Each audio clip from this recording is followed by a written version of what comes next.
আজ এমন একটা সাধারণ ঘরে তরকারি বানাবো যেটা গরম ভাতের সাথে খেলেই মুখে লেগে থাকবে।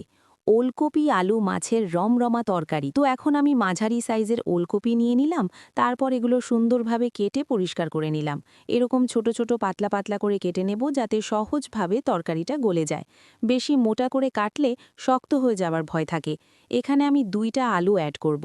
আলুগুলোকে সাধারণভাবে তরকারির আলুর মতো ছোট ছোট পিস করে নেব। যেহেতু আমি ওলকপি আলু মাছ রান্নার রেসিপি করব, তাই মাছটাকেও এর পরপরই কেটে নেব। দেখুন আমি মাছটা ভালোভাবে কেটে পরিষ্কার করে নিয়েছি। তো এখানে আপনাদের মন মতো মাছের পিসটা করবেন।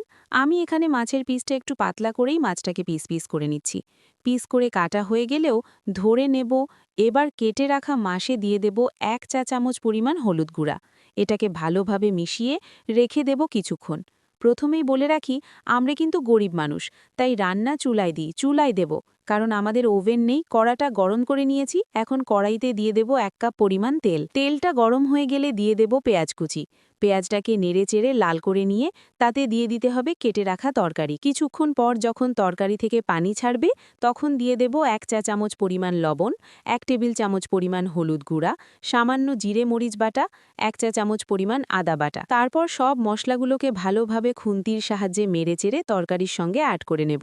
যতক্ষণ তরকারিটা রান্না হচ্ছে ততক্ষণ আপনাদের একটা ছোট অনুরোধ, আপনারা কে কোথা থেকে আমার এই ভিডিওটা দেখছেন কমেন্টে অবশ্যই জানাবেন। আর হ্যাঁ, এমন ঘরোয়া সহজ রেসিপি পেতে চ্যানেলটা সাবস্ক্রাইব করতে কিন্তু ভুলবেন না। তো কথা না বাড়িয়ে চলুন দেখি এখন আমাদের পরের কাজটা কি।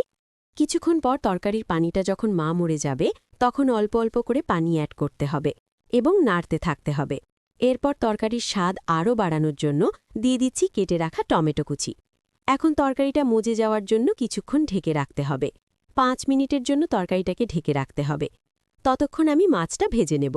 মাছটা ভেজে নেওয়ার জন্য আমি উনানে একটা প্যান বসিয়ে দিয়েছি। প্যানের মধ্যে দিয়ে দিচ্ছি 1 কাপ পরিমাণ তেল। তেলটা গরম হয়ে গেলে দিয়ে দেব নুন হলুদ মাখানো মাছগুলো। মাছগুলো যে ভালোভাবে উল্টে পাল্টে নেড়ে নেড়ে লাল করে নিতে হবে। মাছটা লাল করা হয়ে গেলে আস্তে আস্তে করে তুলে তরকারির মধ্যে দিয়ে দিতে হবে।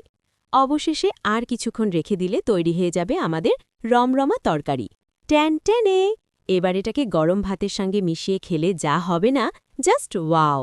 তো এরকম মজার রেসিপি পেতে আমার চ্যানেলটাকে প্লিজ সাবস্ক্রাইব করে দেবেন। তো দেখতেই পাচ্ছেন, ওলকপি আলু মাছের রমরমা তরকারি একদম তৈরি। এবার গরম ভাতের সাথে একটু ঝোল ঢেলে 1 কামড় নিলেই উফ, মুখে লেগে থাকবে।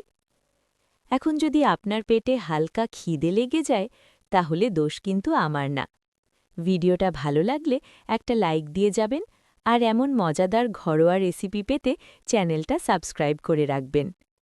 আচ্ছা, তাহলে পরের ভিডিওতে আবার দেখা হবে।